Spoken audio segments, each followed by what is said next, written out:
আচ্ছা, এই চ্যাপ্টারটার নাম কি বল? বংশগতি, তাই না?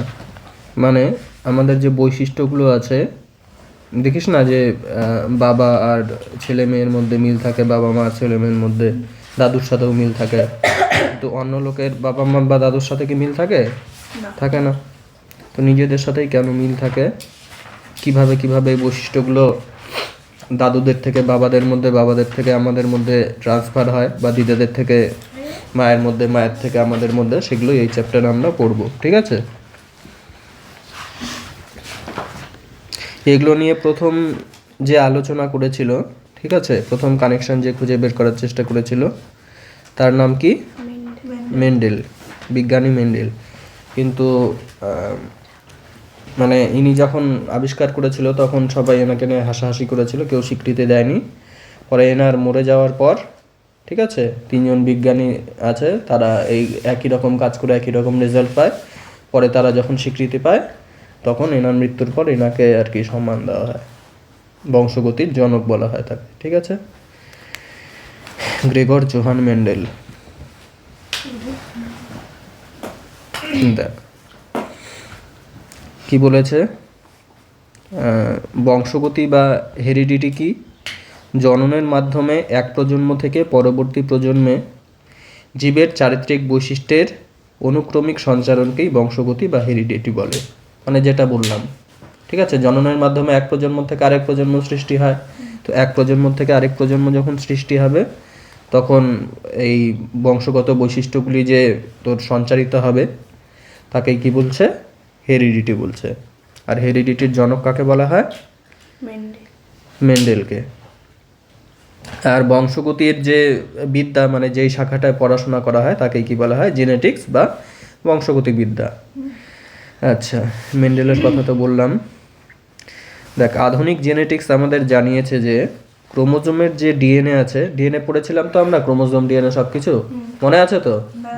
ক্রোমাটিন তন্তু ঘনীভূত হয়ে কি হচ্ছিল? ক্রোমোজোম। ক্রোমাটিন তন্তু বা ক্রোমোজোমের মধ্যেই কি ছিল? আরও যদি ওটাকে আমি মানে ওই প্যাচগুলোকে খুলে দেখি, আমরা কি পাবো? দুটা সুতা দিয়ে তৈরি একটা দড়ির মতো পাবো, তাই না? তো সেটাই হচ্ছে কি ডিএনএ, মানে সিঁড়ির মতো, পেঁচানো সিঁড়ির মতো। আচ্ছা, আধুনিক জেনেটিক্স কি জানিয়েছে আমাদেরকে? ক্রোমোজোমের ডিএনএতে বিন্যস্ত জিন আমাদের বিভিন্ন চারিত্রিক বৈশিষ্ট্য নিয়ন্ত্রণ করে। বলেছিলাম ডিএনএর এক একটা পার্ট কি এক একটা কাজ নিয়ন্ত্রণ করছে, তাই না? সেগুলোকেই আমরা জিন বলছিলাম। এবার কি বলেছে? জিন একা স্বয়ংসম্পূর্ণ নয়, অনেক ক্ষেত্রেই তার সঙ্গে পরিবেশের আন্তঃক্রিয়ার ফলে জীবদেহে কোনো বৈশিষ্ট্য প্রকাশিত হয়। বুঝলি তো? জিন, শুধু জিন একা একাই কোনো কিছু বলছে না, মানে ওর সঙ্গে বাইরের পরিবেশের ফ্যাক্টরটাও ডিপেন্ড করছে। ধর একটা জিন বলছে যে গায়ের রং ফর্সা হবে, কিন্তু থাকে সে নিরক্ষীয় অঞ্চলের কাছাকাছি যেখানে খুব রোদ পড়ে, ঠিক আছে, তাহলে তার রংটা সেরকম ফর্সা আর কি হবে? হবে না। ধর যার গায়ের রংটা বলছে একটু ব্রাউন টাইপের হবে, কিন্তু সে থাকে তোর খুব ঠান্ডা অঞ্চলে, তার রংটা কি খুব একটা কালো হবে? হবে না, তারটা কিন্তু একটু কম কালো হবে ওই ফর্সা জায়গায় থাকার জন্য। ওই জন্য বাইরের পরিবেশ আরও বিভিন্ন ফ্যাক্টর থাকে, সব মিলে জিনের সঙ্গে হেল্প করে। জিন আর ওই ফ্যাক্টর মিলে আমাদের চারিত্রিক বৈশিষ্ট্যগুলো নিয়ন্ত্রিত হয়, ওই জিনিসটাই বলেছে। আচ্ছা, এবার কি বলেছে? কখনো কখনো পরিবেশগত প্রভাব বা অন্যান্য কারণে ক্রোমোজোমের গঠন বা সংখ্যারও পরিবর্তন ঘটে। ঠিক আছে, ক্রোমোজোমের সংখ্যা পরিবর্তন হলে কি পড়েছিলাম আমরা? প্রজাতি চেঞ্জ হয়ে যায়, তাই না? আচ্ছা, কখনো আবার ডিএনএর গঠন বদলে যায়, ফলে জিনের গঠনও পরিবর্তিত হয়। বোঝা গেল? এগুলোকে তোর মিউটেশন বলে। আচ্ছা, পরে পড়বো আমরা মিউটেশন। এই যে এখানেই বলেছে ক্রোমোজোমের বা জিনের সংখ্যা অথবা গঠনের এই স্থায়ী পরিবর্তনই হলো পরিব্যক্তি বা মিউটেশন। তাহলে কি হলো? এছাড়াও যৌন জননের সময় মিওসিসের ক্রসিং ওভার, ক্রোমোজোমের স্বাধীন বিন্যাস প্রভৃতি ঘটনার ফলে বাবা ও মায়ের জিনগত বৈশিষ্ট্য মিশ্রিত হয়ে নতুন বৈশিষ্ট্যযুক্ত অপত্য তৈরি হয়। বলেছিলাম ক্রসিং ওভারে একটা ক্রোমোজোমের উপর সমসমস্ত ক্রোমোজোম ছিল দুটা, মানে একই কালারের যেই দুটা ক্রোমোজোম আমরা এঁকেছিলাম, ওগুলো একটার উপর আরেকটা উঠে খণ্ডাংশের বিনিময় হয়ে যাচ্ছিল, তাই না? কালারগুলো এক্সচেঞ্জ হয়ে যাচ্ছিল, মানে বৈশিষ্ট্যগুলোও এক্সচেঞ্জ হয়ে যাচ্ছিল। সমসমস্ত ক্রোমোজোম কি একই কালারে দিয়ে যেগুলো এঁকেছিলাম, মানে একই জায়গায় অবস্থিত ইয়েগুলো জিনগুলো একই চারিত্রিক বৈশিষ্ট্য নিয়ন্ত্রণ করবে। ধর এটা এটা আছে দুটা, তাই না? সমসমস্ত ক্রোমোজোম মানে কি ছিল? এরা দুটো সমসমস্ত, এরা দুটো সমসমস্ত। কেন? কারণ কালারটা তো ব্যাপার না, কালারটা আমি বোঝানোর জন্য আঁকছি। আসলে কি হয়, এর এখানে যেই জিনটা হবে, এ ধর এখানে বলছে যে ইয়ে করো, ওই হাইট নিয়ন্ত্রণকারী জিন নিয়ন্ত্রণ করো, জিন বসো, এখানেও কিন্তু হাইট নিয়ন্ত্রণকারী জিনই বসবে।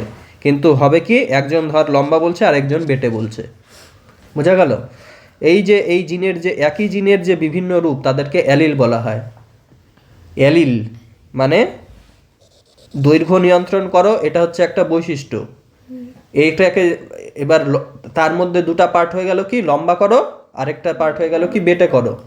বোঝা গেল? যে জিনটা বলছে যে লম্বা করো সেটা একটা অ্যালিল, যে জিনটা বলছে বেটে করো সেটা একটা অ্যালিল। একই জিনের বিভিন্ন রূপ, বোঝা গেল?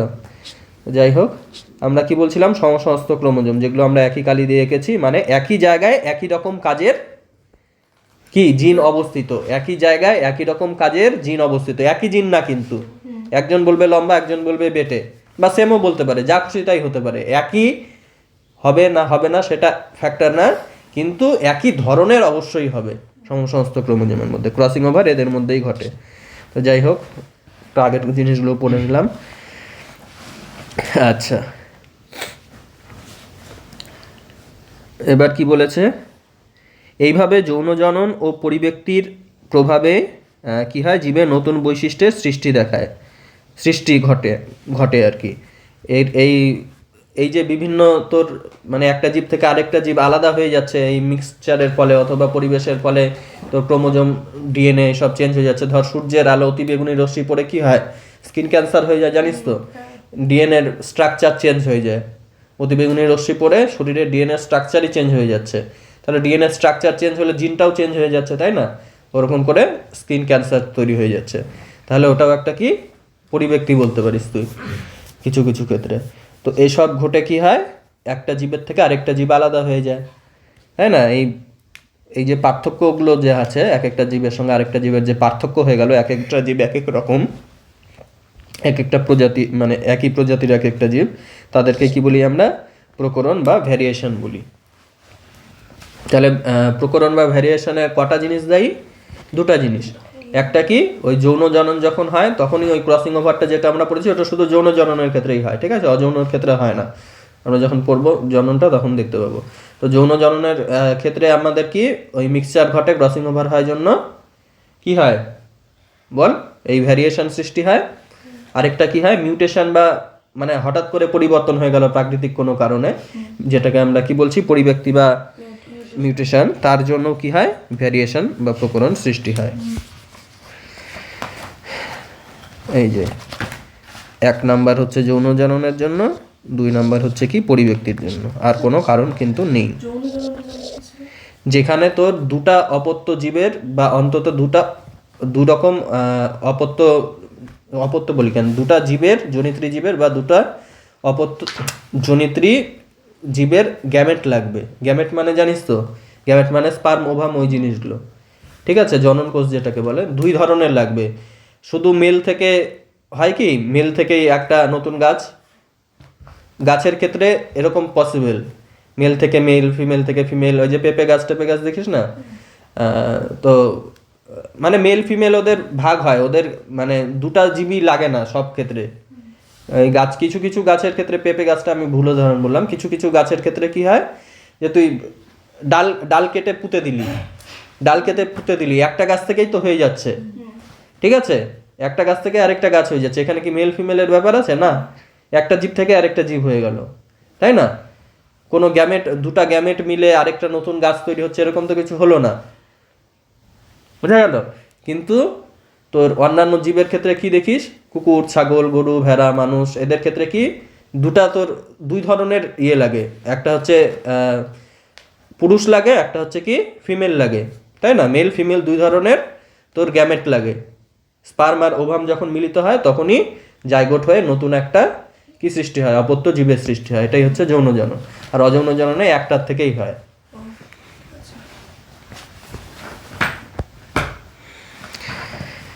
আচ্ছা, ভ্যারিয়েশনের সংজ্ঞা বলেছে জীব প্রজাতির প্রতিটি সদস্যের আকার, আয়তন, গঠন ও স্বভাবে যে সমস্ত বংশগত সঞ্চারণযোগ্য পার্থক্যসূচক বৈশিষ্ট্য পরিলক্ষিত হয় তাদেরকেই ভ্যারিয়েশন বলে। মানে একই প্রজাতির জীবের মধ্যে যে এক একজন এক এক রকম, তুই একরকম, তুই একরকম, তুই একরকম, সবাই আলাদা রকম আমরা, তাই না? আর এগুলো কি আমাদের বংশগতভাবে আবার আমাদের মিল আছে, এই পরিবর্তনগুলো বংশের সাথে সাথে একটা একটা প্রজন্ম থেকে আরেকটা প্রজন্মে সঞ্চারিত হয়, এদেরকে কি বলা হচ্ছে? ভেরিয়েশন। যে পার্থক্যগুলো কি হচ্ছে এক প্রজন্ম থেকে পরবর্তী প্রজন্মে সঞ্চারিত হচ্ছে তাদেরকে আমরা কি বলবো? প্রকরণ বা ভেরিয়েশন। এই যে উদাহরণ দিয়েছে, কানের মুক্তলতি, কানের যুক্তলতি, ঠিক আছে? কানের মুক্তলতি যুক্তলতি তো বুঝতেই পারছিস, নিচের জায়গাটা মুক্ত বা যুক্ত হয়, তাই না?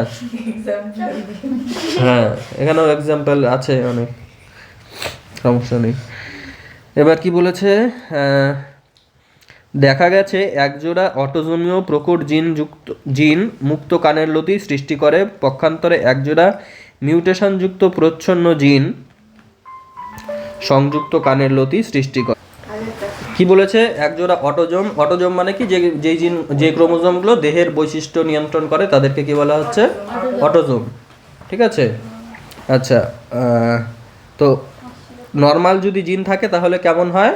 কানের লতি মুক্ত প্রকৃতির হয়, ঠিক আছে? নিচের দিকটা এরকম মুক্ত প্রকৃতির হয়। আর যাদের হচ্ছে জিনে মিউটেশন থাকে তাদের কেমন হয়? এরকম যুক্ত হয়ে যায়। বোঝা গেল? এবার কি বলেছে? রোলার ও স্বাভাবিক জীব, ঠিক আছে? মানব হ্যাঁ, এটা রোলার জীবের থোড়ি না এরকম হয়, এটা তো নিজে করে। হ্যাঁ, নিজে করে তো, নিজে কেউ কেউ করতে পারে, কেউ কেউ করতে পারে না। আচ্ছা, মানব পপুলেশনে কি বলেছে? প্রায় 65 থেকে 81% ব্যক্তির জীব পার্শ্বীয়ভাবে গোটাতে বা রোল করতে পারে, মানে বেশিরভাগ মানুষই পারে, বাকি ব্যক্তিরা জীব গোটাতে অক্ষম। জীব গোটানোটি হলো একটি অটোজোমীয় প্রকট বৈশিষ্ট্য, ঠিক আছে? প্রকট বৈশিষ্ট্য কি, প্রচ্ছন্ন বৈশিষ্ট্য কি, এগুলো আমরা পরে পড়বো, ঠিক আছে? আচ্ছা, যা দুটি প্রকট জিন দ্বারা নিয়ন্ত্রিত হয়। অন্যদিকে জীব গোটাতে অক্ষম হওয়া ব্যক্তিটি কি হয়? প্রচ্ছন্ন বৈশিষ্ট্যযুক্ত হয়, তাই না?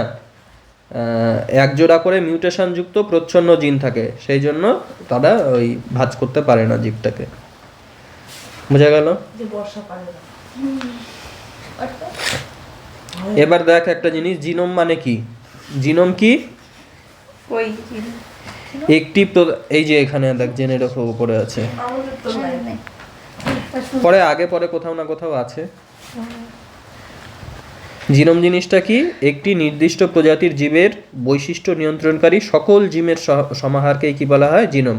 মানে টোটাল জিনের সংখ্যা, একটা প্রজাতির মধ্যে টোটাল জিনের সংখ্যাকে কি বলবো? জিনোম বলবো।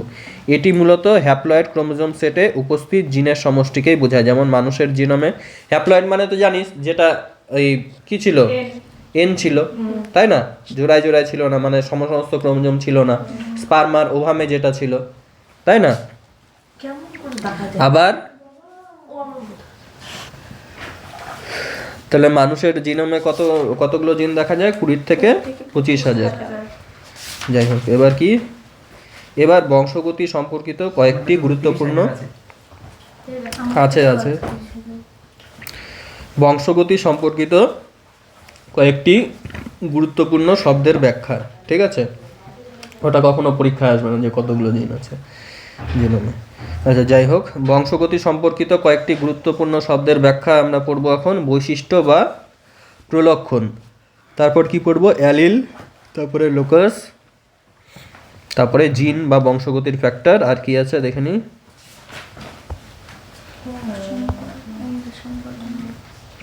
এক সংকর জনন, দ্বিসংকর জনন, সমসংকর বা হোমোজাইগাস জীব, বিষম সংকর বা হেটারোজাইগাস জীব, আর কি সংকরায়ন, বিশুদ্ধ বা খাঁটি জীব, সংকর জীব, জনিত্রিজনু, অপত্যজনু, দ্বিতীয় অপত্যজনু, প্রকট বৈশিষ্ট্য, প্রচ্ছন্ন বৈশিষ্ট্য। ব্যাস, আরো আছে 12টা আছে না 18টা আছে। ফিনোটাইপ জিনোটাইপ তো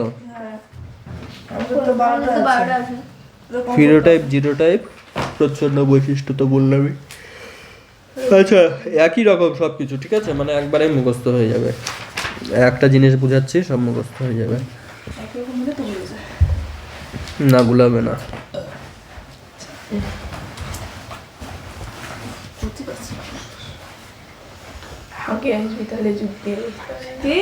যাক, এতক্ষণ যা আমরা পড়লাম ওটা হচ্ছে মানে বোঝার তেমন কিছু ছিল না, ঠিক আছে, মুখস্থ করার মতোই ছিল। এবার যেটা পড়বো সেটা বোঝার মতো।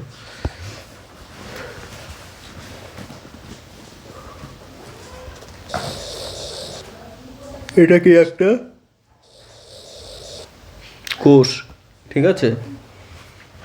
কোষের মধ্যে কি আছে? ক্রোমোজোম আছে। সমসমস্ত ক্রোমোজোম মানে কি একই জায়গায় একই রকম জিন অবস্থান করবে, তাই না?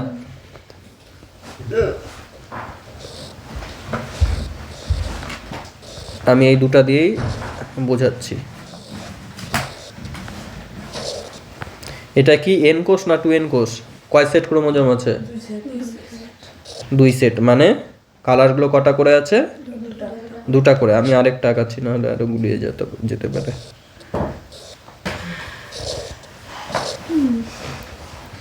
বল, এটা কয় সেট আছে? 2 সেট না 3 সেট?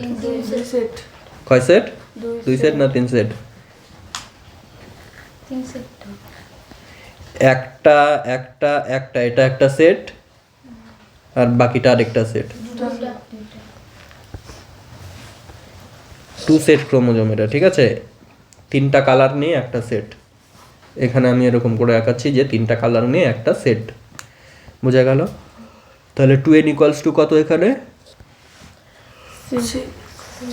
6, তাই না? আরেকটা আমি কোষ আঁকাচ্ছি। এই কোষটা আঁকলাম কি আমি, এটা স্পার্ম বা ওভাম কিছু একটা হবে, ঠিক আছে।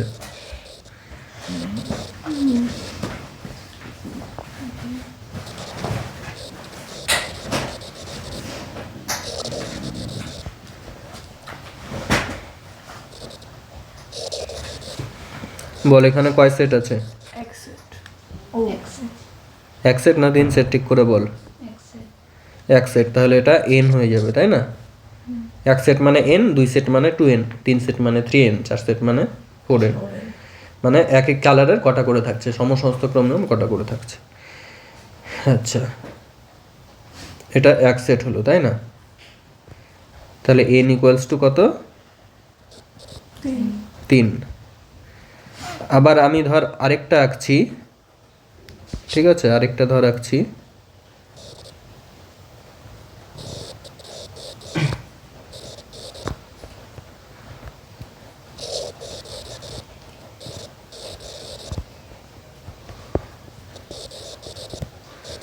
এটাই বল কয় সেট?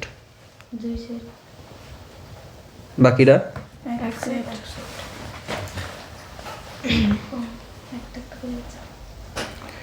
তাহলে এটাও হচ্ছে কি এক সেট। n ইকুয়ালস টু কত? 3।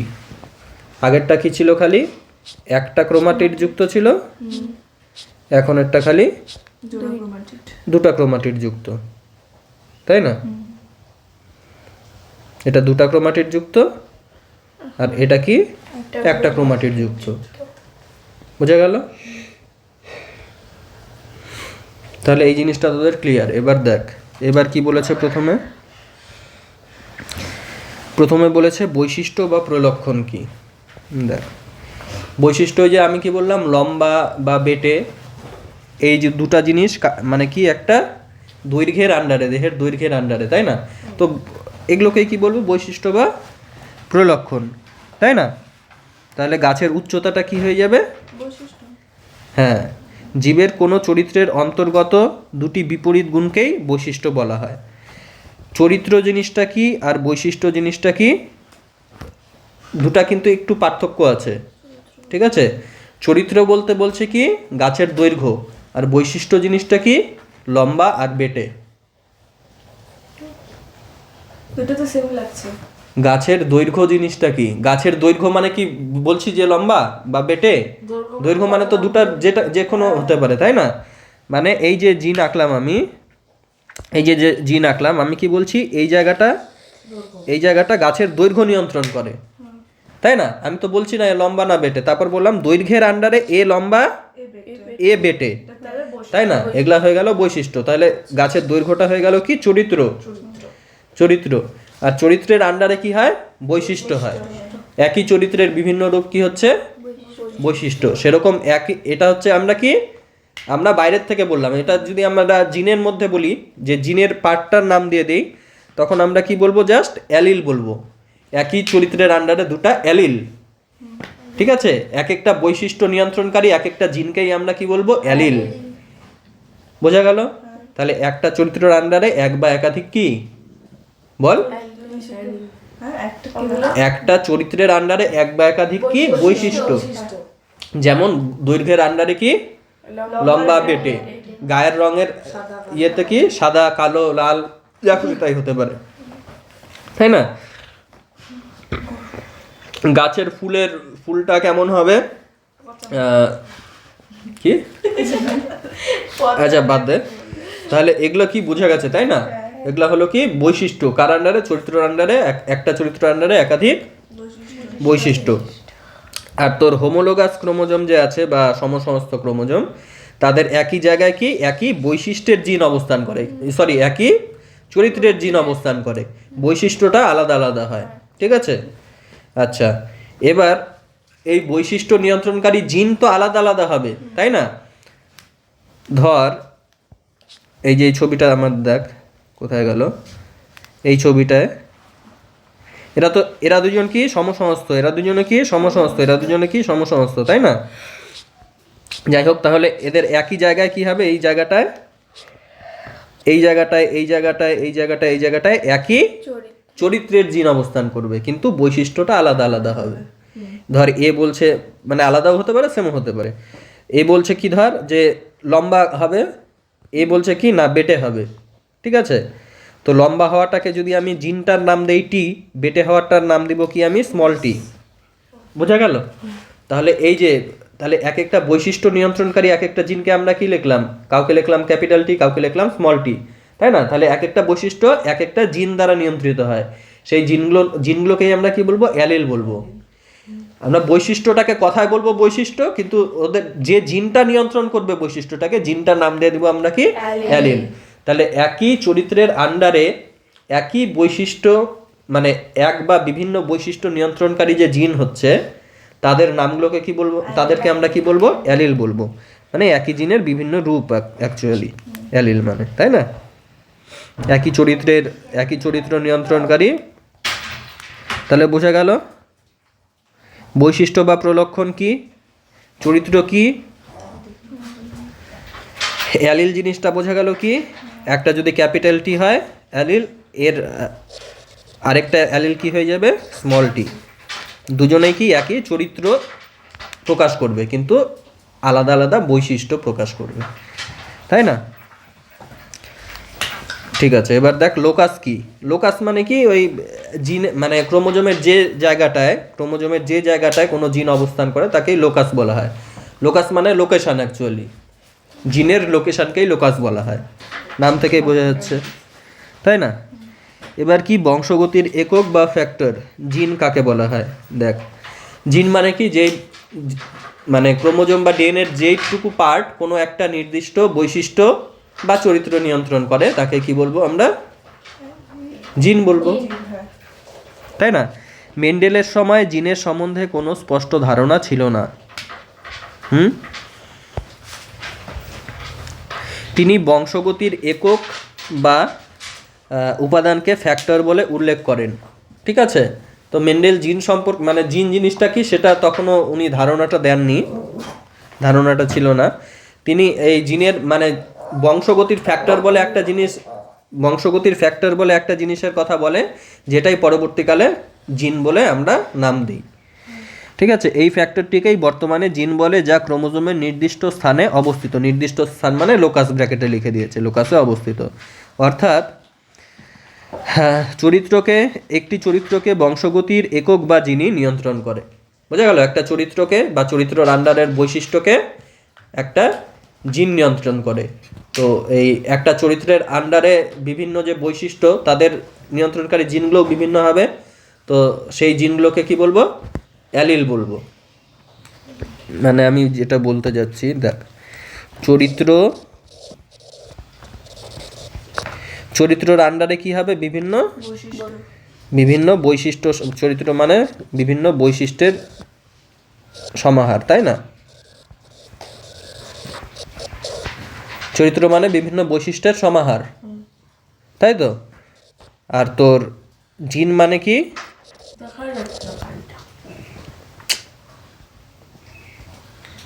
দাঁড়া এক সেকেন্ড, এবার দেখা যাচ্ছে।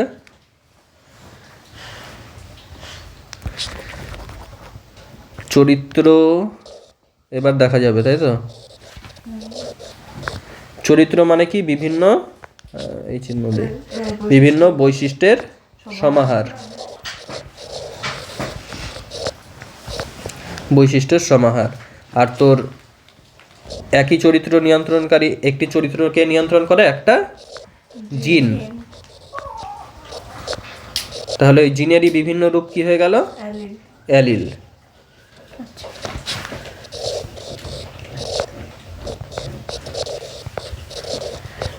বোঝা গেল? তাহলে এক একটা বৈশিষ্ট্য এক একটা অ্যালিল, আর এক একটা চরিত্র এক একটা জিন। মানে উদাহরণ দিচ্ছি, তোর ধর দৈর্ঘ্যটা কি হয়ে গেল? চরিত্র। আচ্ছা, এটা তো দেখতে পাচ্ছিস না।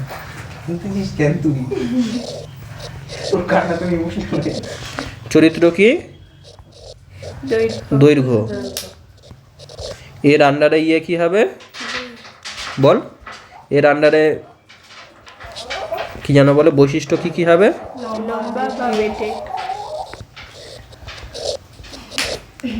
ও রিয়েলাইজ করতে পারছে তুই ওর দাদা। কি হচ্ছে চরিত্র? বল।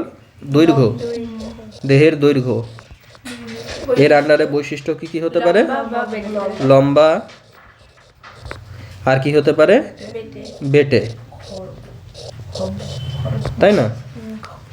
আচ্ছা, তাহলে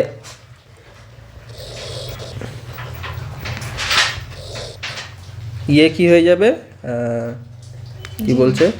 জিন কি হয়ে যাবে? এটা হচ্ছে একে কে নিয়ন্ত্রণ করবে? একটা জিন নিয়ন্ত্রণ করবে, জিন। আর এদেরকে কি করবে? এক একটা অ্যালিল নিয়ন্ত্রণ করবে। এই অ্যালিলটার নাম ধর টি, এই অ্যালিলটার নাম কি? Small tea. বোঝা গেল? তাহলে একই জিনিস কিন্তু ক্যাপিটাল টি অ্যালিলটাও একটা জিন, স্মল টি অ্যালিলটাও একটা জিন, তাই না? যেমন লম্বাটাও একটা কি? দৈর্ঘ্য। খাটোটাও একটা কি? দৈর্ঘ্য, তাই না? মানে এদের আন্ডারে এরা হয়, এদের আন্ডারে এরা, এরকম ব্যাপারটা, তাই না? সেই জন্যই বলছে একই জিনের বিভিন্ন রূপকে আমরা অ্যালিল বলছি। যেমন একই চরিত্রের বিভিন্ন রূপকে আমরা বৈশিষ্ট্য বলছি। আচ্ছা, থাক।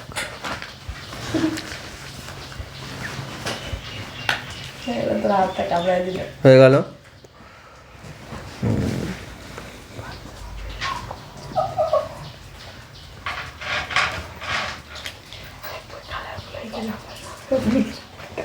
আচ্ছা, জনিত্রিজনু আর অপত্যজনু কি? জনিত্রিজনু মানে বাবা মাদেরকে বলা হয় জনিত্রিজনু। আর অপত্যজনু মানে কি? যেটা হচ্ছে তৈরি হয় জনিত্রি। কি হয়েছে? জনিত্রিজনু থেকে যেই জনুটা তৈরি হচ্ছে তাদেরকে কি বলা হয়? অপত্যজনু। ঠিক আছে? অপত্যজনু থেকে অপত্যজনু যখন জনিত্রীর কাজ করে, মানে ওদের থেকে যখন আবার ইয়ে হয়, মানে পরবর্তী প্রজন্ম সৃষ্টি হয়, তাদেরকে কি বলবো আমরা? বল। দ্বিতীয় অপত্যজনু, F2 বলছি। তাহলে আমাদের দাদুরা যদি ইয়ে হয়, কি যেন বলে, জনিত্রিজনু হয়, বাবা মারা কি হয়ে যাবে? প্রথম অপত্যজনু বা F1 জনু। ঠিক আছে? আর সেকেন্ডেরটা কি হবে? আমরা হয়ে যাব দ্বিতীয় অপত্যজনু বা F2 জনু। বোঝা গেল, তাই তো? এবার দেখ প্রকট বৈশিষ্ট্য আর প্রচ্ছন্ন বৈশিষ্ট্য কি, ঠিক আছে। দেখ আমরা পড়লাম কি যে আমাদের দেহকোষে কি হচ্ছে বল, জোড়ায় জোড়ায় ক্রোমোজোমগুলো অবস্থান করে একই রকম, মানে হোমোলোগাস ক্রোমোজোমগুলো কি সব জোড়ায় জোড়ায় থাকে, তাই না? মানে বাবার থেকে একটা পাওয়া, একটা কি মায়ের থেকে পাওয়া। এই যে হোমোলোগাসের যে আমরা দেখছি সেটগুলো, তাই না, একটা সেট আমরা কোথা থেকে পেয়েছি, একটা সেট আমরা পেয়েছি, হ্যাঁ একটা সেট আমরা কোথা থেকে পেয়েছি, মায়ের থেকে, আরেকটা সেট আমরা পেয়েছি বাবার থেকে, তাই না? যৌন জননে কি হয় যে এই পার্টটা হাফ হয়ে যায়, স্পার্ম বা ওভাম তৈরি হয়, এরকম স্পার্ম আর ওভাম মিলে এরকম আবার ডবল ডবল করে, মানে এন আর এন মিলে আবার 2n হয়ে যায়। যাই হোক, তো আমাদের যে দেহকোষ তো এগুলো, তাই না, এগুলো সব দেহকোষ। আর এটা কি, এটা হচ্ছে জনন কোষ। তো আমরা এখন দেহকোষের মধ্যে দেখ কি হচ্ছে, জোড়ায় জোড়ায় যারা অবস্থান করছে, মানে এদের কি একই জায়গায় একই রকম একই চরিত্রের জিন অবস্থান করে, তাই না, কিন্তু বৈশিষ্ট্যটা একও হতে পারে বা আলাদাও হতে পারে। ধর আলাদা আছে, কেমন আলাদা? ধর আমি বললাম এই জায়গাটায় কি এর লম্বা করো বলছে যে লম্বা করো, এটা দৈর্ঘ্য নিয়ন্ত্রণকারী চরিত্র থাকবে এই জায়গাটায়, দৈর্ঘ্য নিয়ন্ত্রণকারী, এদিকে দেখতে বলছি সবাইকে, ঠিক আছে। তাহলে কি বলছি, এই জায়গাটায় কি থাকবে, এই জায়গাটায় দেহের দৈর্ঘ্য নিয়ন্ত্রণকারী জিন থাকবে। তাহলে এই জিনের একটা রূপ কি বলছে যে লম্বা করো, ক্যাপিটাল টি, কিন্তু আরেকটা রূপ কি বলছে, মানে আরেকটা যে ক্রোমোজোম আছে সেখানে কি বলছে, সে বলছে কি বেটে করো। তো একটা মানুষের মধ্যে সবগুলা কোষে, মানুষের সব কোষে কি বলছে, একটা সমসমস্ত ক্রোমোজোম বলছে যে লম্বা করো, আর একটা সমসমস্ত ক্রোমোজোম কি বলছে, বেটে করো। তাহলে একটা মানুষ তো দুটাই হবে না, তাই না, হয় লম্বা হবে বা বেটে হবে, মাঝে মাঝেও হতে পারে, কিন্তু এখন ধর যে হয় লম্বা হবে বা বেটে হবে, ঠিক আছে। মিক্সচার কেন হয় সেটা আমরা পরে পড়বো, এখন ধর হয় লম্বা হবে বা বেটে হবে। এখন এই কন্ডিশনে কি হবে, লম্বা হবে না বেটে হবে বল, এটা তো দুটাই বলছে, লম্বাও বলছে আবার বেটেও বলছে। তো এই কন্ডিশনে যে কোনো একটা হবে, মানে একটা বৈশিষ্ট্যের ওপর আরেকটা বৈশিষ্ট্য কি প্রকট হবে, একটা প্রচ্ছন্ন হবে। তো এদের মধ্যে মটর গাছের যখন আমরা দেখি যে লম্বা আর বেটে বৈশিষ্ট্য দুটো নেই, আমরা কি দেখি যে লম্বা বৈশিষ্ট্যটাই কি হয়, প্রকট হয়, আর এটা প্রচ্ছন্ন হয়। মানে এরা যদি দুটাই থাকে তাহলে কে প্রকাশ পাবে, দুটা থাকলেই লম্বাটা প্রকাশ পাবে, দুটা থাকলেও, ঠিক আছে। আর বেটেটা তখনই প্রকাশ পাবে যখন দুইজনেই বেটে হবে, দুজনেই যদি বেটে বলে, এও বলতেছে বেটে এও বলছে বেটে, তখনই খালি বেটে হবে। আর যদি মিক্সচার হয়ে যায়, মিক্সচারের মধ্যে যে প্রাধান্য পাবে সে হয়ে যাবে প্রকট, আর যে প্রাধান্য পাবে না সে হয়ে যাবে প্রচ্ছন্ন, নাম থেকেই বোঝা যাচ্ছে, তাই না। তাহলে এই সময়ও কি হবে, গাছটা লম্বা হয়ে যাবে। আর এই সময়ও কি হবে, গাছটা যদি দুটাই বলে লম্বা হও তাহলে তো অবশ্যই লম্বা হবে, তাই না। যখন আমি বললাম ঠান্ডা লাগছে, আচ্ছা, F1 জনু হয়ে গেল, F2 জনু হয়ে গেল, প্রকট বৈশিষ্ট্য হয়ে গেল, আর কি বলছে, প্রচ্ছন্ন বৈশিষ্ট্য আমাদের হয়ে গেছে। কি প্রচ্ছন্ন বৈশিষ্ট্য বললাম না, হ্যাঁ এরকম করার কি আছে, আশ্চর্য। আচ্ছা, ফিনোটাইপ জিনোটাইপ জিনিসটা আগে বলে দেওয়া উচিত ছিল তোদেরকে, এখনই বলে দিচ্ছি, সমস্যা নেই। কোনো জীবের চারিত্রিক বৈশিষ্ট্যের বহিঃপ্রকাশকেই ফিনোটাইপ বলে, ঠিক আছে। মানে ওই যে আমরা বললাম যে বৈশিষ্ট্য চরিত্র এগুলো কি সব ফিনোটাইপ। আর জিনোটাইপ মানে কি, জিনের যে ব্যাপারটা সেটাকেই জিনোটাইপ বলে। দেখ, কোনো জীবের চারিত্রিক বৈশিষ্ট্য একটি চরিত্রের জিনগত গঠনকে অ্যালিলের সমন্বয় দ্বারা প্রকাশ করলে তাকে জিনোটাইপ বলে। মানে আমরা যে জিনগুলো লিখছি, এই যে লিখলাম, এটা বললাম এটা একটা জিন, এটা একটা জিন, এই জিন লেখাটাকে কি বলছে, অ্যালিল দিয়ে বা জিন দিয়ে লেখাটাকে কি বলছে, জেনোটাইপ।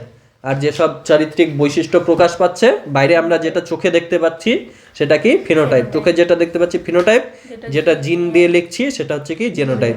জিন দিয়ে লেখা জেনোটাইপ, জিন দিয়ে লেখা জেনোটাইপ, জিন দিয়ে লেখা জেনোটাইপ, আর কি বাইরে চোখের দেখাটা কি, চোখের যেটা বাইরে দেখতে পাচ্ছি সেটা হচ্ছে কি ফিনোটাইপ। বাইরে আর হচ্ছে জিনোটাইপ। চোখে আমার কি দেখতে পাই স্যার? যে লম্বা হলো না বেটে হলো, কালো হলো না ফর্সা হলো, মটর গাছটা বীজটা কোকড়ানো হলো না গোল হলো, তাই না? এসব চোখে দেখা যায়। বাইরে থেকে যেগুলো আমরা বুঝতে পারি সেগুলো ফিনোটাইপ, আর ভিতর থেকে যেটা বুঝতে পারি, ভেতরের যেগুলো আমরা লিখি খাতায় সেটা জিনোটাইপ। যেমন দেখ, আমি বললাম কি একটা মটর গাছে ক্যাপিটাল টি স্মল টি এরকম জিন আছে, দেখতে পাচ্ছিস সবাই? দেখতে না পেলে বলবি কিন্তু, হ্যাঁ। ক্যাপিটাল টি আছে, স্মল টি আছে, জিনোটাইপে আছে ক্যাপিটাল টি স্মল টি। এর ফিনোটাইপ কি হয়ে যাবে? লম্বা না বেটে? লম্বা না, দুটো একসঙ্গে আছে আমি বলছি। তাহলে কি লম্বা হবে, ফিনোটাইপ হয়ে যাবে কি লম্বা। এখানে আছে একটা জেনোটাইপ ক্যাপিটাল টি, এটাও কি হবে লম্বা হবে। তাহলে দেখ, আমরা বাইরে থেকে দেখে কিন্তু বুঝতে পারবো না, দুটা গাছই আমাদের লম্বা লাগবে, কিন্তু দুটা গাছের জিন আলাদা আছে। একটার genotype capital T small tea mix আছে, আর একটা পিওর লম্বা, মানে দুটাই তোর কি আছে, ক্যাপিটাল আছে। আর যদি তোর খাটো হয়, মানে স্মল টি হয়, তাহলে আমাদের কি হবে, বেটে বা খাটো হবে, তাই না? তাহলে এই জিনিসটা তুই মানে যেটা তোর প্রচ্ছন্ন বৈশিষ্ট্য যদি প্রকাশ পায়, তাহলে তুই খালি চোখে দেখেই বলতে পারবি জিনোটাইপটা কি আছে বুদ্ধি করে। কারণ খাটো তো শুধুমাত্র তখনই হতে পারবে যখন দুটাই স্মল টি, তাই না? তখন তুই কিন্তু জেনোটাইপটা বলে দিতে পারবি। তাহলে জেনোটাইপ আর ফেনোটাইপ বোঝা গেল। জেনোটাইপ মানে কি, আমরা জিনগুলোকে যে খাতায় লিখি চিহ্ন টিহ্ন দিয়ে, সেটা হচ্ছে জেনোটাইপ। ফেনোটাইপ মানে বাইরে চোখে দেখে যেটা বুঝতে পারি বৈশিষ্ট্যগুলো, সেটাই হচ্ছে কি ফিনোটাইপ। বোঝা গেল? এবার কি বলছে, জিনোটাইপ ফেনোটাইপ হয়ে গেছে, এদের অন্তঃসম্পর্ক হয়ে গেছে, প্রচ্ছন্ন বৈশিষ্ট্য প্রকট বৈশিষ্ট্য হয়ে গেল, অপত্যজনকগুলোও হয়ে গেল, জনিত ত্রিজনুও হয়ে গেছে, তাই না? এবার সংকর জীব কি, বিশুদ্ধ বা খাঁটি জীব কি, সংকরায়ন কি?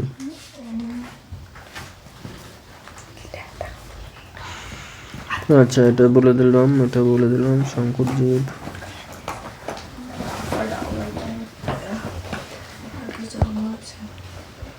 দেখ, এবার যেগুলো বাকি আছে ওগুলো দেখে নে, ঠিক আছে? এক সংকর জনন মানে কি, যেই জননটা আমরা একটা বিপরীত বৈশিষ্ট্যর ভিত্তিতে আমরা করাই, তাদেরকে কি বলা হচ্ছে, এক সংকর জনন। আর দ্বিসংকর জনন মানে কি, দুটা বৈশিষ্ট্যের ভিত্তিতে আমরা যখন জনন করাচ্ছি সেটাকে দ্বিসংকর জনন বলছে। মানে একটা ধর, এটা কি ফিমেল চিহ্ন, এটা মেল চিহ্ন, জানিস তো? হ্যাঁ, আমি বলেছিলাম। তাহলে আমরা ধর শুধু গাছের এদের মধ্যে ক্রস করাচ্ছি, ঠিক? ক্রস চিহ্ন মানে কি, এদের মধ্যে জনন করাচ্ছি, ঠিক আছে? ক্রস চিহ্ন মানে ক্রস করানো বা জনন করানো। তো একটা কি আছে, মেল আছে, একটা কি আছে, ফিমেল আছে। তো এদের, হ্যাঁ উল্টা বললাম, মানে একটা মেল আছে একটা ফিমেল আছে। এদের মধ্যে যখন আমরা একটা বৈশিষ্ট্যই পর্যবেক্ষণ করব, পরীক্ষা করব যে লম্বা হচ্ছে না বেটে হচ্ছে, একটা চরিত্র আমরা দেখব, তখন কি রেজাল্ট হচ্ছে না হচ্ছে আমরা দেখব, তাদেরকে কি বলবো আমরা, এক সংকর জনন। বোঝা গেল? আর যখন ধর আমরা দুটা চরিত্রের ভিত্তিতে বৈশিষ্ট্য মানে পরীক্ষা নিরীক্ষা করছি, যে আমরা একটা চরিত্র নিলাম গাছের দৈর্ঘ্য, আর একটা চরিত্র নিলাম কি ফুলের বর্ণ, ফুলের কালার, ফুলটা বেগুনি হবে না সাদা হবে। তো দুটার ভিত্তিতে যখন আমরা পরীক্ষা নিরীক্ষা করছি, সেটাকে আমরা কি বলবো, দ্বিসংকর জনন। মানে একই জিনিস, জননটাই মানে একই জনন দুবারই হবে, আমাদের খালি পর্যবেক্ষণ করার ভিত্তিতে আমরা নামটা দিচ্ছি। এক সংকর জননে আমরা একটা চরিত্র নিয়ে দেখবো যে কি হচ্ছে, লম্বা হচ্ছে না বেটে হচ্ছে, ফুলের কালার যা খুশি তাই হোক, অন্যান্য জিনিস যা খুশি তাই হোক, যায় আসে না। আমরা যখন একটা জিনিস দেখছি এক সংকর জনন বলবো, দুটা জিনিস দেখছি মানে দুটা চরিত্র দেখছি দ্বিসংকর জনন, তিনটা দেখলে ত্রিসংকর জনন, এরকম করে চলবে, কিছুই নেই এর মধ্যে, ঠিক আছে? তাহলে এক সংকর জননে জেনোটাইপটা কেমন হবে, দুটা লিখবো এরকম করে, তাই না? ছেলের, দেখ এটা ছেলে হলো আর এটা কি হচ্ছে, মেয়ে হলো ধর, তাই না? এর কি আছে, বিশুদ্ধ ছেলে হলে ক্যাপিটাল টি, আর এ ধর মিক্স, মেয়েটা হচ্ছে মিক্সড, ঠিক আছে, ক্যাপিটাল টি স্মল টি। তাহলে এক সংকর জননে আমরা জিনগুলো এইভাবে লিখব। কিন্তু যদি দ্বিসংকর জনন হয় আমরা কিভাবে লিখব? আমাদের দুইটা চরিত্র, তাহলে দুইটা চরিত্র অন্তত ওদের যদি দুটা দুটা করে উত্তর হয়, মানে বৈশিষ্ট্য হয়, একটা চরিত্র আন্ডারে দুটা বৈশিষ্ট্য হয়। এটা কি একটা চরিত্র ছিল, দেহের দৈর্ঘ্য, তার আন্ডারে লম্বা বা বেটে, এখানে যদিও দুটাই লম্বা আছে, তো লম্বা বা বেটে ওই জন্য প্রকাশ করার জন্য দুটা জায়গা, ওই জন্য দুটা অক্ষর লিখলাম। তো আমি যদি এখন এই মেয়েটার ক্ষেত্রেও সেম, আমি যদি এবার দ্বিসংকর জনন বলি, মানে দুইটা চরিত্র আমি দেখি, তখন আমার কি চারটা করে লিখতে হবে। ধর বীজটা গোল হবে নাকি বীজটা কুকরানো হবে, সেটা একটা জিনিস, বোঝা গেল? এখানেও তাই হবে। ধর এটা আর আর আছে, মানে কি দুটা মিলে একটা বৈশিষ্ট্য। এখানে দুটা থাকবে, এখানে দুটা থাকলে কি এক সংকর জনন, এখানে যদি চারটা থাকে দ্বিসংকর জনন, এখানে যদি ছয়টা থাকে, ছয়টা মানে দুটা দুটা দুটা করে, তাহলে ত্রিসংকর জনন। মানে কয়টা বৈশিষ্ট্য আমরা দেখছি, মাথায় ঢুকছে না? গুলাচ্ছে কেন? গুলাচ্ছে সোজাই তো। খাবারই কাজ করিস।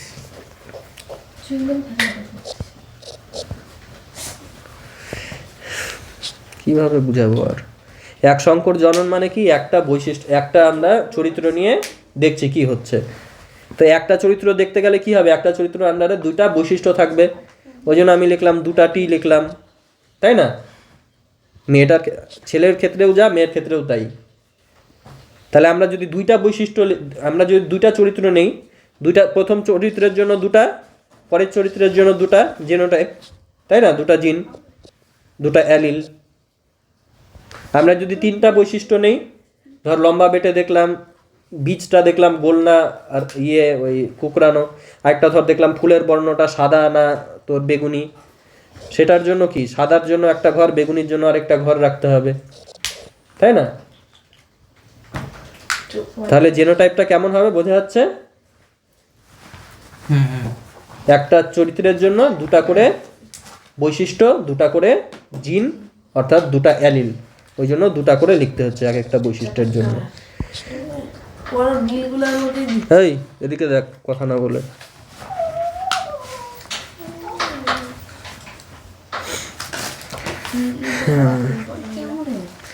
এবার কি হোমোজাইগাস জীব বা আর কি হেটারোজাইগাস জীব, ঠিক আছে?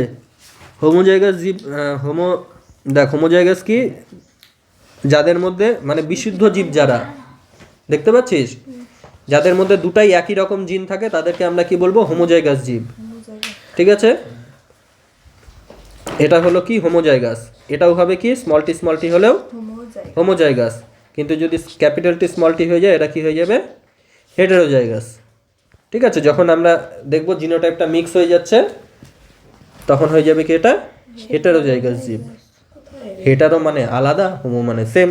হেটারোজাইগাস মানে কি? হেটারোজাইগাস মানে আলাদা, হোমোজাইগাস মানে সেম, জেনোটাইপটা সেম, মানে জেনোটাইপের মধ্যে যে জিনগুলো আছে তারা কি অ্যালিলগুলো সেম, তারা হচ্ছে হোমোজাইগাস। আর কি জেনোটাইপের মধ্যে যাদের ডিফারেন্ট টাইপের অ্যালিল আছে, তারা কি হয়ে যাচ্ছে? Homozygous, heterozygous. এদিকে দেখ কি বলছে, জেনোটাইপের মধ্যে যদি সেম টাইপের জিন থাকে, এটা অথবা এটা, এরা কি হয়ে যাবে বল? কি বলছি? হোমোজাইগাস। একই রকম যদি থাকে হোমোজাইগাস। আর যদি তোর জেনোটাইপের মধ্যে এরকম মিক্স থাকে, একটা বলছে লম্বা একটা বলছে বেটে, তাহলে কি হয়ে যাবে? হেটারোজাইগাস। বোঝা গেল? যখন পড়াচ্ছি এদিকে মন দে, নাহলে কিন্তু লাঠিটা আমার পাশে আছে, ভুলে যাস না। এরপরে কাউকে যদি দেখি অন্য করছে, দিয়ে দিব আমি। তাহলে সমসংকর জীব বা হোমোজাইগাস জীব বোঝা গেল, বিষমসংকর জীব বা হেটারোজাইগাস জীবও বোঝা গেল। আচ্ছা, সংকরায়ন কি সেটা তো বললামই, এক সংকর জনন, দ্বিসংকর জনন, ওই জিনিসটাই আর কি। আবার এখানে আলাদা করে দিয়েছে কেন? হ্যাঁ,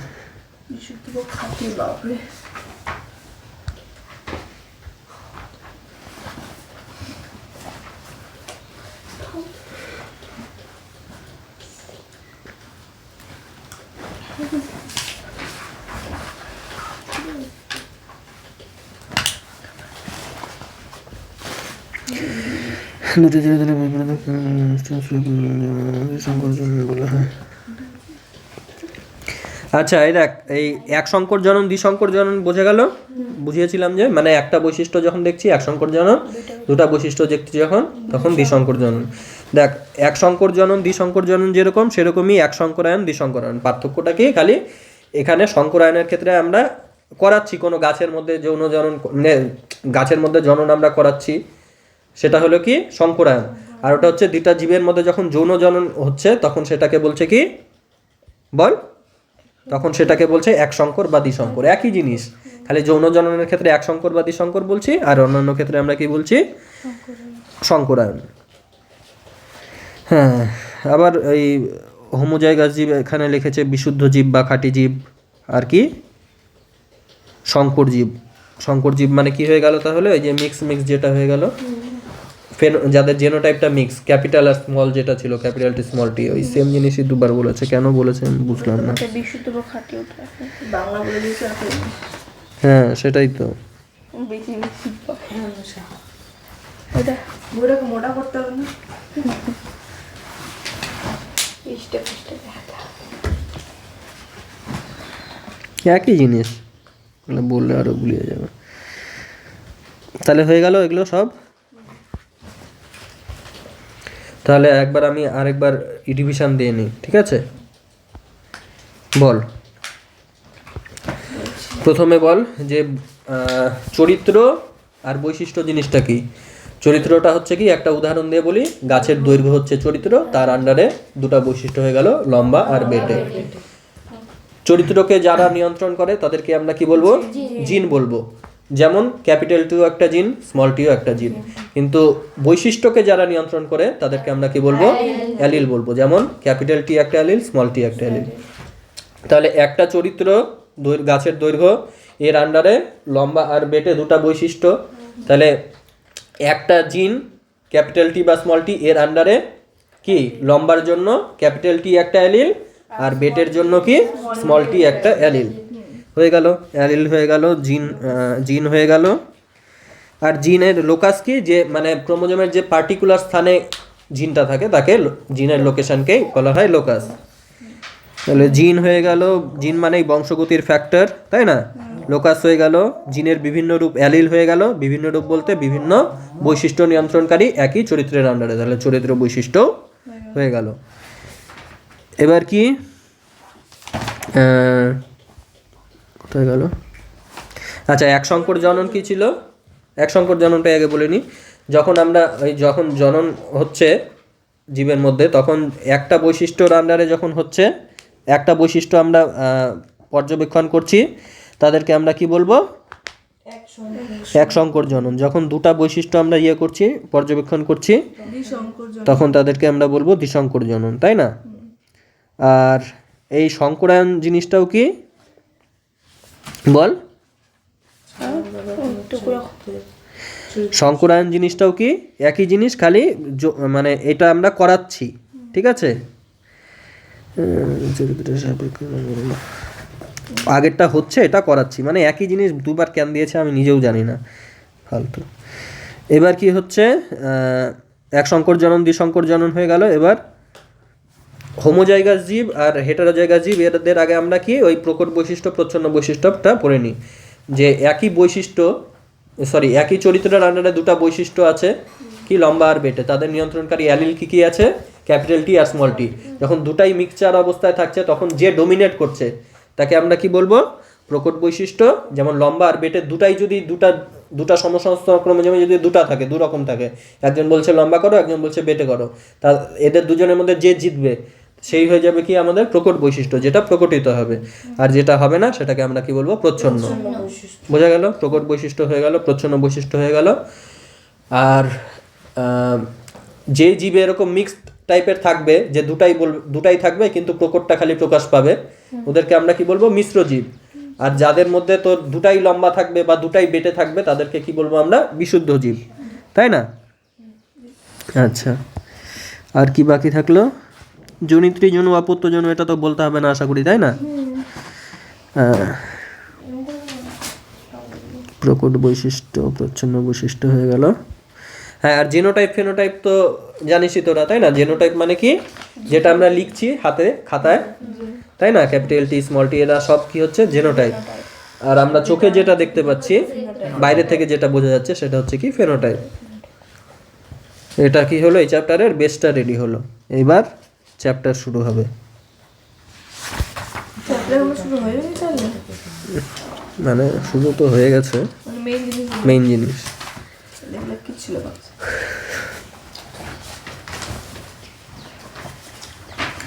এই দেখে দেবো বিদ্যা আছে, দেখো কি বলবো। মেন্ডেলের কারণ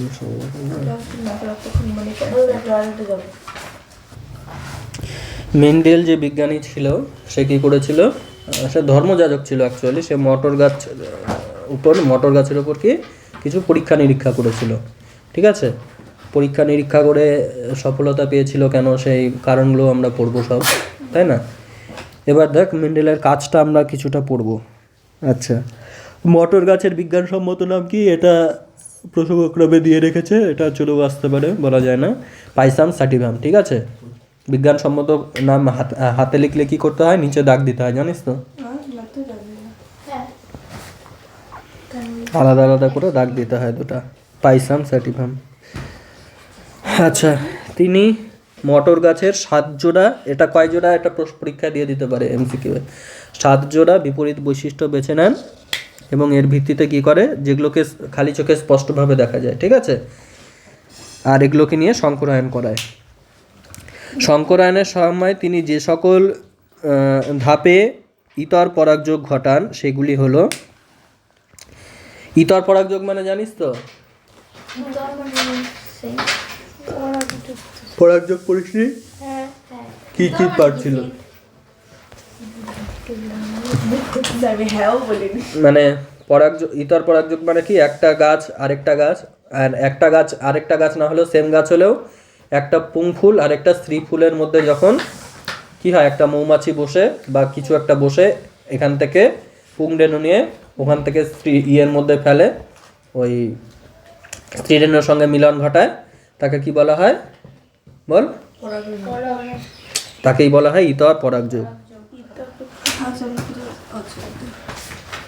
আর যেটা একটা ফুলের মধ্যেই তোর পুংরেণু আর স্ত্রী রেণু থাকে, ঠিক আছে, একটা ফুলের মধ্যেই তোর হয়ে যায়, সেটাকে কি বলা হচ্ছে, পরাগযোগ হয়ে যায়, সেটাকে কি বলা হচ্ছে, স্বপরাগযোগ। স্বপরাগযোগ আর ইতর পরাগযোগ, তাই না? কোথাও নাই, আমি বলছি। আচ্ছা, মেন্ডেল ইতর পরাগযোগের সময় কি করে, বেগুনি ফুলযুক্ত একটি মটর গাছের সব বেগুনি ফুলের পুংকেশরগুলি, যেগুলোর থেকে পরাগরেণু তৈরি হয়, ঠিক আছে, পরাগরেণু তৈরি হওয়ার আগেই কি করে, কেচি দিয়ে কেটে দেয়, ঠিক আছে? একে কি বলা হয়, ইমাস্কুলেশন বা পুং বন্ধাকরণ। মানে যেগুলো হচ্ছে তোর পুংরেণু সৃষ্টি করতো, ঠিক আছে, যেটা স্পার্মের কাজ করে গাছের ক্ষেত্রে, সেটাকে কি করছে, পরিণত হওয়ার আগেই কেটে দিচ্ছে, তাহলে ফুলগুলো কি হয়ে গেল, ফিমেল ফুল হয়ে গেল। যদিও মটর গাছের ফুলগুলো উভলিঙ্গ ফুল হয়, ঠিক আছে, স্বপরাগযোগ ঘটার যোগ্য হয়, তবু কি হয়ে যায়, কি করে মেন্ডেল এদেরকে কেটে একলিঙ্গ করে দেয়, স্ত্রী ফুল বানিয়ে দেয়। বোঝা গেল? আচ্ছা, ফলে সেই ফুলগুলিতে আর স্বপরাগযোগ সম্ভব হয় না। এরপর ফুলগুলিকে তিনি ব্যাগে মুড়ে দেন, একে বলা হয় ব্যাগিং। এর ফলে অনভিপ্রেত ও অবাঞ্ছিত ইতর পরাগযোগ প্রতিরোধ করা যায়। বোঝা গেল? তাহলে কি করলো, প্রথমে পুংরেণু যারা তৈরি করতে পারে তাদেরকে কেটে নিয়ে ফুলটাকে স্ত্রী ফুল বানালো, তারপর অন্য যাতে মৌমাছি এসে পরীক্ষা হ্যাম্পার না করে দেয়, অন্য গাছের থেকে অন্য রকম নিয়ে এসে পুংরেণু নিয়ে এসে, সেই জন্য ফুলটাকে কি ব্যাগ দিয়ে বন্ধ করে দিল। এটাকে কি বলছে, ব্যাগিং বলছে, অনভিপ্রেত আর অবাঞ্ছিত ইতর পরাগযোগ প্রতিরোধ করার জন্য। এরপর বিপরীত বৈশিষ্ট্যযুক্ত অর্থাৎ সাদা ফুলযুক্ত একটি মটর গাছ থেকে ফুলের পরাগরেণুগুলি তুলির সাহায্যে এনে বেগুনি ফুলের গর্ভমুণ্ডে স্থাপন করেন, ঠিক আছে, মানে ইতর পরাগযোগ ঘটান তিনি, মৌমাছির কাজটা তিনিই করে দেন, ঠিক আছে। এবার কি বলছে, আবার একইভাবে তিনি একটি মটর গাছের সব সাদা ফুলের পুংকেশর কেটে বাদ দেন, ঠিক আছে, সাদা গাছের সব পুংকেশর বাদ দিল। আর কি করলো, বেগুনি ফুলের পরাগরেণু নিয়ে এসে পুংকেশরহীন সাদা ফুলের গর্ভমুণ্ডে স্থাপন করেন। মানে একটা তোর বেগুনি ফুলের মধ্যে কি করলো, সাদা ফুলের পুংকেশর মেশালো, আরেকটা কি করলো, সাদা ফুলের মধ্যে কি করলো, বেগুনি গাছের পুংকেশর বলি কেন, পুংরেণু মেশালো। ঠিক আছে, পরাগরেণু মেশালো। একই প্রকার পারস্পরিক ইতর পরাগযোগকে রেসিপ্রোকাল, একই প্রকার বলছি কেন, এই প্রকার পারস্পরিক ইতর পরাগযোগকে কি রেসিপ্রোকাল ক্রস বলা হয়। বোঝা গেল? এই রেসিপ্রোকাল ক্রসের ফলে উৎপন্ন মটর গাছগুলিকে চাষ করে তিনি কি পান, F1 জনুতে সব ফুলগুলোই কি হচ্ছে, বেগুনি ফুল যুক্ত হচ্ছে। ঠিক আছে, সব ফুলগুলোই কি হচ্ছে, বেগুনি ফুল যুক্ত হচ্ছে। তাহলে প্রকট বৈশিষ্ট্য কি হয়ে যাবে, বেগুনি সাদার মধ্যে বেগুনি হয়ে যাবে, তাই না? কারণ বেগুনি ফুলের মধ্যেও যখন আমি সাদা ফুলের মেশাচ্ছিলাম, পরাগরেণু মেশাচ্ছিলাম, তখন কি হয়ে যাচ্ছিল, তখনও হয়ে যাচ্ছিল বেগুনি, মানে তখন মিক্স হয়ে যাচ্ছিল নিশ্চয়ই বেগুনির সঙ্গে সাদা, তাই না? আর যখন সাদার মধ্যেও আমি বেগুনি দিচ্ছিলাম তখন কি হয়ে যাচ্ছিল, বল, তখনও বেগুনি হয়ে যাচ্ছিল। মানে সাদা বেগুনি মিক্স হয়ে আবার বেগুনি হচ্ছে। তাহলে যখন দুটা মিক্স থাকছে তখন আমার কি হচ্ছে, বেগুনিটা প্রকাশ পাচ্ছে। তাহলে বেগুনির বৈশিষ্ট্যটা কি হয়ে যাবে, প্রকট, তাই না? আর সাদাটা কি হয়ে যাবে, প্রচ্ছন্ন। পরের দিন যদি না বুঝিস তো দুঃখ আছে কিন্তু কপালে, কলম নিয়ে করা বের করে দিতে হবে। রেসিপ্রোকাল ক্রসের ফলে F1 জনিত উৎপন্ন সব গাছই কি হয়ে গেল, বেগুনি। এবার কি উৎপন্ন সমস্ত মটর গাছের বৈশিষ্ট্য তিনি লিপিবদ্ধ করেন এবং সংখ্যাতত্ত্বের সম্ভাবনা সূত্র দ্বারা তার পর্যবেক্ষণ বিশ্লেষণ করেন। প্রবাবিলিটির যে অঙ্ক আছে সেই অঙ্ক দেখে অঙ্ক হিসাব করে তিনি কি করছে, রেজাল্টগুলো লিখে রাখছে খাতায় যে কি হচ্ছে না হচ্ছে। ঠিক আছে, একইভাবে তিনি অন্যান্য বিপরীত বৈশিষ্ট্যের জন্য মটর গাছের ওপর সংক্রায়ন করেন। যেমন এটা দেখলাম আমরা, ফুলের কালারের ভিত্তিতে করছে, কোনোটা আবার কি বীজের গোল হচ্ছে না, কুঞ্চিত বীজ হচ্ছে, কুকড়ে যাওয়া বীজ হচ্ছে, সেই ভিত্তিতে করছে। কোনো পরীক্ষাটা কি করছে, লম্বা হচ্ছে না, বেটে করছে, তার ভিত্তিতে করছে। এরকম 7 জোড়া বিপরীত বৈশিষ্ট্যের ভিত্তিতে পরীক্ষাটা করে। এখানে খালি আমরা 1 জোড়া পড়লাম। ঠিক আছে, বেগুনি আর সাদা ফুল। আচ্ছা দেখ, মেন্ডেল প্রায় 30,000 মটর গাছ নিয়ে পরীক্ষা করেন, প্রচুর সংখ্যক গাছ। কিন্তু মেন্ডেল দীর্ঘ 4 বছর সময়কাল ধরে, 4 না, এটা তো ইংলিশে লিখেছে 8। মেন্ডেল দীর্ঘ 8 বছর সময় ধরে বিভিন্ন পরীক্ষাগুলি করেছিলেন। এরপর 1965 সালে তার বিশ্লেষণ প্রকাশ করেন। এরও 30 বছর পর তার সামনে প্রকাশিত বিশ্লেষণ সকলের সামনে আসে ও তা খ্যাতি লাভ করে। বললাম না, অনেক দিন পরে খ্যাতি লাভ করেছিল, প্রকাশ করার পরে 30 বছর পর। বংশগতি সম্পর্কিত মৌলিক সূত্র প্রণয়ন প্রকাশ করেছিলেন বলে মেন্ডেলকে বংশগতিবিদ্যার জনক বলা হয়। কিছু সূত্রও দেন মেন্ডেল, ঠিক আছে, 2টা সূত্র দেন, তো সেই সূত্রগুলো আমাদেরকে পড়তে হবে।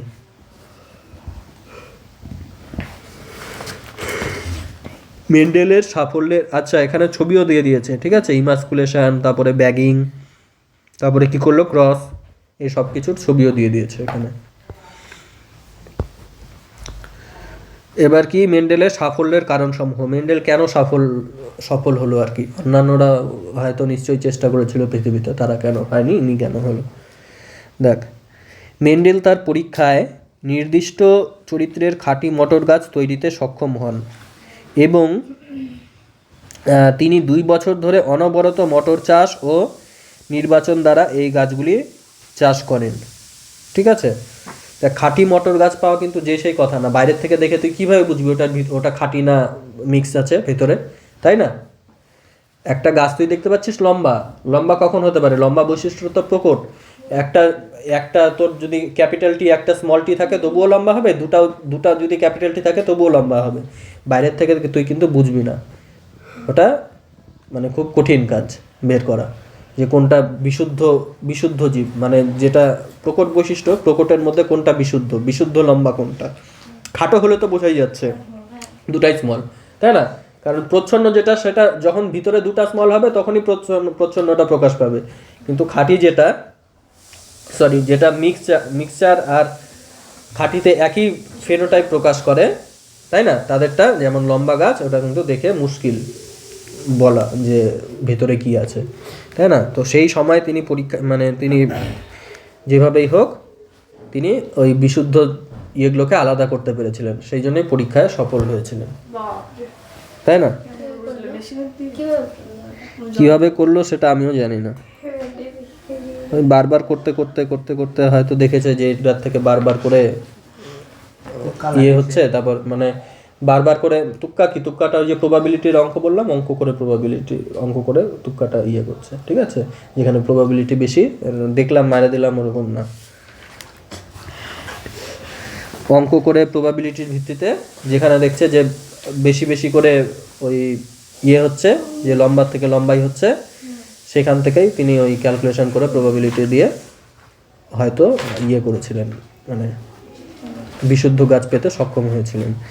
তারপর 2 নাম্বার কি বলেছে, মেন্ডেল দ্বারা নির্বাচিত 7 জোড়া বিপরীত বৈশিষ্ট্যের জিনগুলি আলাদা আলাদা ক্রোমোজোমে বিন্যস্ত ছিল, সেজন্য স্বাধীন বিন্যাসের সঠিক অনুপাত পেতে তিনি সক্ষম হন। ঠিক আছে, এই জিনিসটা এখন বুঝতে পারবি না, পরে বুঝতে পারবি, ঠিক আছে? মেন্ডেলের 7 জোড়া বৈশিষ্ট্য মানে এমনিতে কি বলেছে সেটা তো বুঝতেই পারলি, তাই না?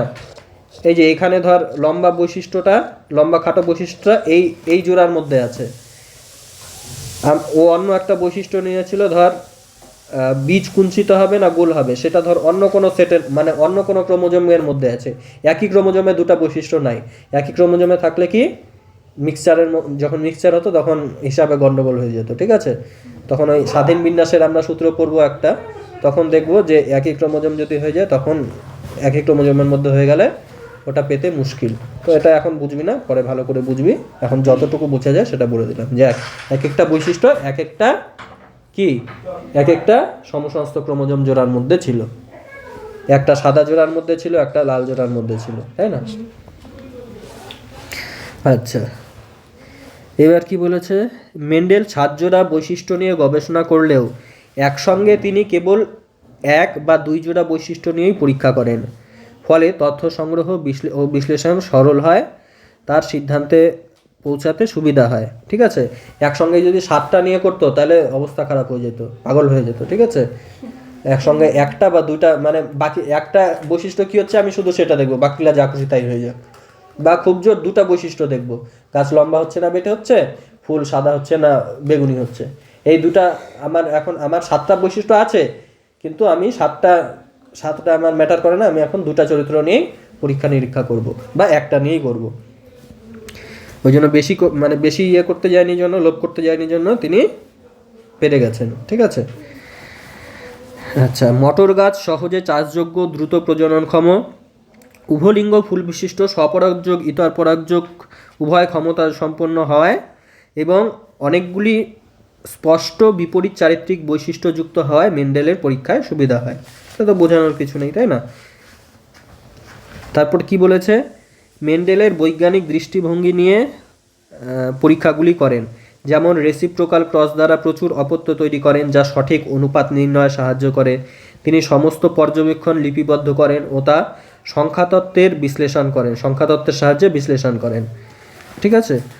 এবার কি বলেছে, তিনি পরীক্ষা ক্ষেত্রে বহিরাগত অবাঞ্ছিত পরাগ দ্বারা নিষেক প্রতিরোধ করার জন্য প্রয়োজনীয় ব্যবস্থা নেন, মানে ব্যাগিং যেটাকে বলা হচ্ছিল সেই জিনিসটা বোঝা গেল। কিটা এগুলো? হ্যাঁ, আসতেই পারে। 3 নাম্বার, আচ্ছা, মেন্ডেলের দ্বারা 7টা বিপরীত বৈশিষ্ট্য কি কি ছিল নির্বাচিত?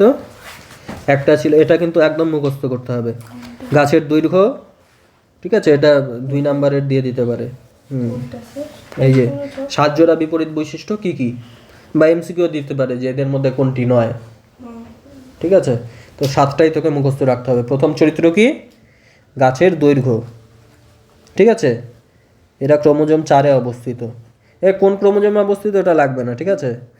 তারপরে কি, কাণ্ডে ফুল ও ফলের অবস্থান, মানে ওপরের দিকে হচ্ছে না সাইডের দিকে হচ্ছে, একদম গাছের মাথার দিকে হচ্ছে নাকি গাছের ওই ডালপালার সাইড যেখানে হয় নিচের দিকে আর কি, সোজা কথায় সেখানে হচ্ছে। তাহলে কাণ্ডে ফুল ফলের অবস্থান একটা বৈশিষ্ট্য হয়ে গেল, গাছের দৈর্ঘ্য একটা হয়ে গেল, তারপর ফলের আকৃতি, বীজটা গোল হচ্ছে না কুঞ্চিত হচ্ছে, এটা হয়ে গেল। ফলের রং, ফুলের রং, ঠিক আছে? ফলের রং একটা হয়ে গেল, ফলটা হলুদ টাইপের হচ্ছে নাকি সবুজ টাইপের হচ্ছে, আর কি ফুলের রং, ফুলটা বেগুনি হচ্ছে না সাদা হচ্ছে, আর কি বীজের আকৃতি, ফলটাও যেমন তোর কি ছিল গোল আর ইয়ে ছিল, ইয়েটা মানে কুঞ্চিত ছিল খাদযুক্ত, বীজটাও সেরকম হবে গোল আর খাদযুক্ত, আর বীজের ত্বকের রঙও কি হয়ে যাবে সবুজ বা হলদে। তাহলে রং দিয়ে কয়টা হলো, তিনটা, একটা ফুলের রং, একটা ফলের রং, একটা বীজের রং, ঠিক আছে, তিনটা চরিত্র হয়ে গেল। তারপরে কি হয়ে গেল, কুঞ্চিত আর গোল দিয়ে দুটা হয়ে গেল, কি কি, একটা হচ্ছে বীজ, একটা হচ্ছে ফল, কুঞ্চিত না গোল, তাহলে কালার দিয়ে তিনটা হয়ে গেল, কুঞ্চিত আর গোল দিয়ে কটা হয়ে গেল, দুটা হয়ে গেল, আর বাকি দুটা পড়ে থাকলো সেটা হচ্ছে দৈর্ঘ্য, ওটা তো মনে থাকবেই, আর একটা কি হয়ে গেল ফুল আর ফলের অবস্থান, সেটা কি মাথায় হচ্ছে নাকি কাকে বুকুল যেখানে হয় সেখানে হচ্ছে। কিভাবে কোশ্চেন আসবে? বলবে সাহায্যরা বিপরীত বৈশিষ্ট্য কী কী ছিল বলো, তাদের মধ্যে বিপরীত যে বৈশিষ্ট্যগুলি কী কী সেগুলোও বলো, মানে চরিত্রগুলো বলো, বৈশিষ্ট্যগুলি বলো, চরিত্র আন্ডারে। এগুলোও লিখতে হবে স্ফীতক। হ্যাঁ, এই গোটা বক্সটাই মুখস্থ করতে হবে ছবি ছাড়া, ঠিক আছে। আচ্ছা, জীবন বিজ্ঞান আজকে এতটুকুই থাক, এটা পড়ে আসবি ভালো করে, এটা না পড়ে আসলে পরেরটা বুঝতে পারবি না, সব গুলিয়ে যাবে, ঠিক আছে। সবাইকে বলছি কিন্তু লাঠিটার কথা মনে রাখবি না পড়ার আগে।